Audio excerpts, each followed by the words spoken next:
Hey guys, it's Adam. This is my channel, AJ Politically Aware.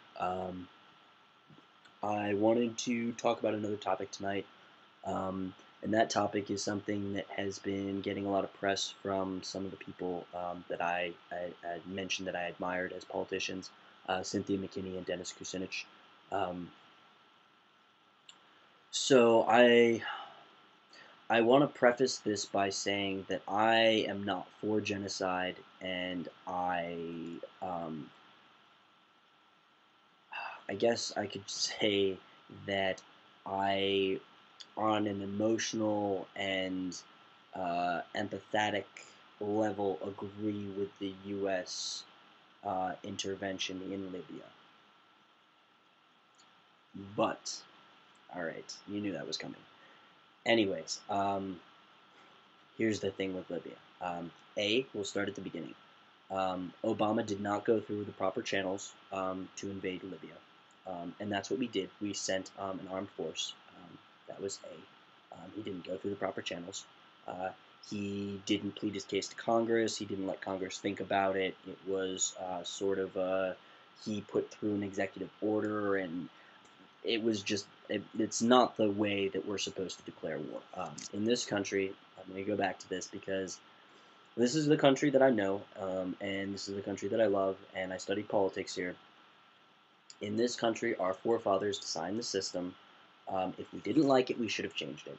We haven't changed it, therefore we keep following it. I'm not saying that it's 100% right. I do have plenty of problems with bits of it. I don't, however, have a problem with Congress declaring war. I think that that makes sense. Um, I like that it's not the president. I think if the president were able to declare war and could fund his own occupations and all sorts of things of other countries, that we would be in for a dictator and a tyrant as opposed to a president. Um, Not that our country is not approaching those terms, but to stay on topic, uh, Obama did not go through the proper channels to go to war with Libya. Two, um, the mantra throughout the U.S. was the uh, no-fly zone. Now, most people would assume a no-fly zone means that it's a no-fly zone. Airplanes aren't permitted. If an airplane is going, they give them probably a warning and then shoot them down. Right. That's not what a no-fly zone meant. That's not the no-fly zone they instituted. A no-fly zone is an aerial assault on all of Gaddafi, in this case's bases and airports, any of his air support and that type of stuff. That's where we started. That's what a no-fly zone means. It means the destruction of all of his air bases, aircraft carriers, that type of crap.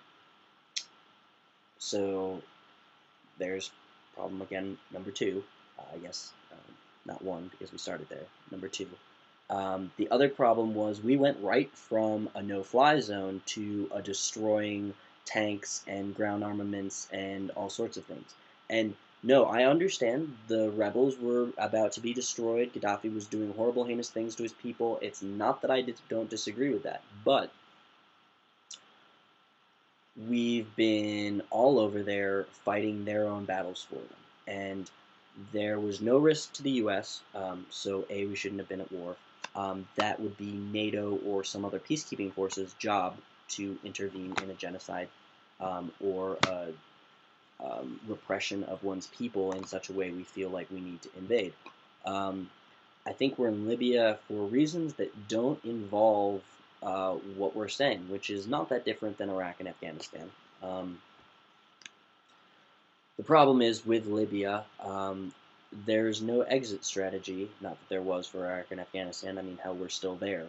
But we don't have money. We're in an economic deficit. We are killing unions. We're cutting bills for education. We're not in a position to go to war. I get people are dying. Don't get me wrong. So send advisors. Send support. Say the U.S. backs the rebels against Gaddafi. Issue things. Cut off U.S. aid to them. Add U.S. aid to the rebels.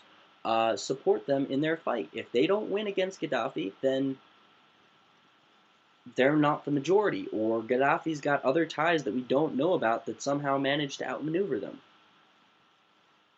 And I mean, if he's firing American-made weapons at people, we had something to do with that, you know? If we're gonna go into Libya, what we should have done is gone into Libya and seized all the U.S. armaments that we'd sold Gaddafi. So I know this is starting to get a little rambly, but that's the second thing, or the third thing with Libya. The fourth thing is that NATO is the U.S. If we had first gone in there as NATO, I wouldn't bring that up. But to go in there first as the U.S. and then be like, oh, it's okay, the U.S. is withdrawing and NATO's taking over, we make up 60 to 75% of NATO, so there really is no difference to them. We're already not well liked in the Middle East, and there's definitely reason for that. I can get into that in another video. So we're on our way to like pissing off Libya and a bunch of other countries. Not to mention that they're having their own revolutions and fighting their own fight to get their government to be the way that they want them to look. And that's not something we can say. That's something that they need to discover and figure out for themselves, and the only way they're going to figure that out is through struggle. I can guarantee you our forefathers did not know how to form this country until they started struggling and grappling with these issues and looking at what they hated about England and what England was doing to them, and they were trying to declare freedoms from certain things, and that's why we've had later laws and additions to the Constitution ever since then, because we've reevaluated our position from where we started. And Libya is in the process of doing that, and we are intervening to supposedly spare lives, but at the same time, we fuck up, we're killing civilians, and we shouldn't be there. Do we know the difference between Gaddafis and civilians? Not any more than they do sometimes. Probably less so. They at least know who's their neighbors and who's supportive of them, and who loves Gaddafi and who's supportive of him. So rebels versus Gaddafi, I think that that's a battle that is not for us. So this is what I think about Libya. Feel free to ask me any questions if there are things you're curious about that I skipped over, glossed over. Ask away, and I'll be happy to address those in a future video or a follow-up. Alright guys, take care. Peace.